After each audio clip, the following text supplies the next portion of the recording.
Once upon a time, there lived a very wise man. He was the mayor of a local village. Everyone respected him and his views and opinions were well regarded. Many people came to him seeking for advice. His son, however, was very lazy and wasted his time sleeping and spending time with his friends. No amount of advice or threat made any difference to him. He would not change at all. The years passed, and with time faded the youth of the wise man. As he grew older, he began to worry about his son's future. He recognized that he had to give his son something so that he could take care of himself and his family to be in the future. So one day the wise man called his son to his room and said, "My son, you are no more a kid now. You must learn to take responsibilities and understand life. I want you to find the real purpose of your life.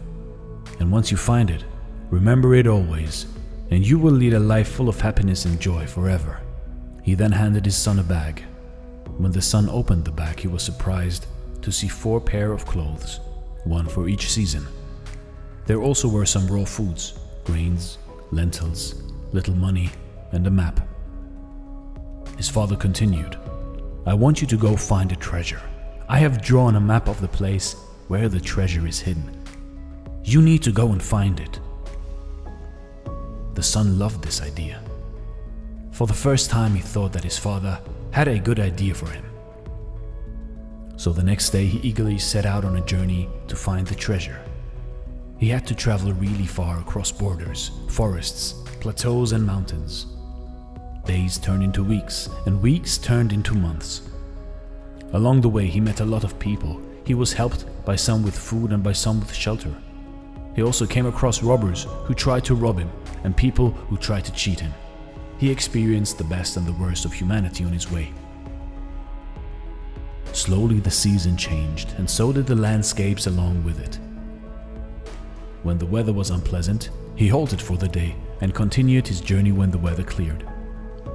Finally, after a long year, he reached his destination. It was a cliff. The map showed the treasure being placed below the cliff under the tree. Upon spotting the tree, he began to dig the ground. He searched and searched, around it, under it, over it, but found nothing. He spent 2 days looking and digging for the treasure.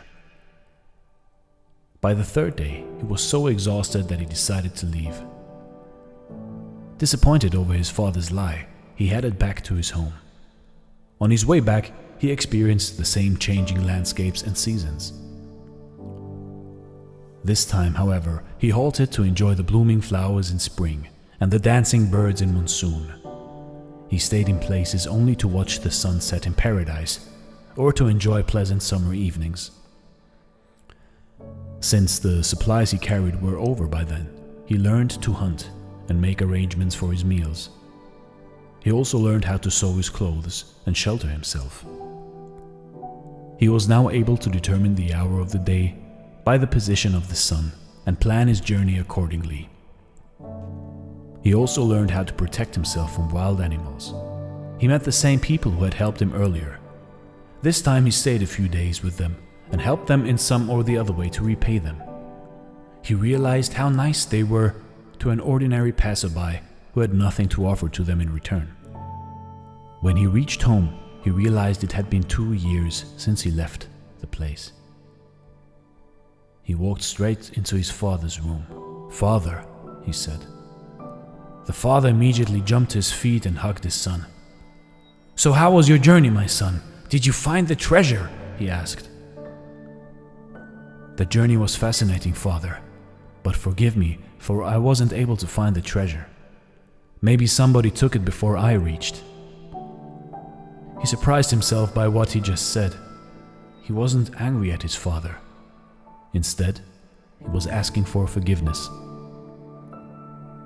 "There wasn't any treasure in the first place, my son," the father answered, smiling. "But why did you send me to find it then?" the son asked.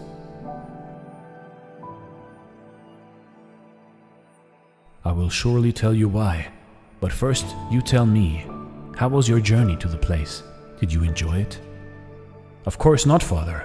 I had no time. I was worried someone else would find the treasure before I did. I was in a hurry to reach the cliff. But I did enjoy the journey on my way back home. I made many friends and witnessed miracles every day. I learned so many different skills and the art of survival. There was so much I learned that it made me forget the pain of not finding the treasure. Exactly, my son. I want you to lead your life with a goal, but if you remain too focused on the goal, then you will miss out the real treasures of life. The truth is, life has no goal at all, other than to just experience it and grow with every single day. The purpose of life is to live it, to taste experience to the utmost, to reach out eagerly and without fear for newer and richer experience. Eleanor Roosevelt. Thanks for watching and stay blessed.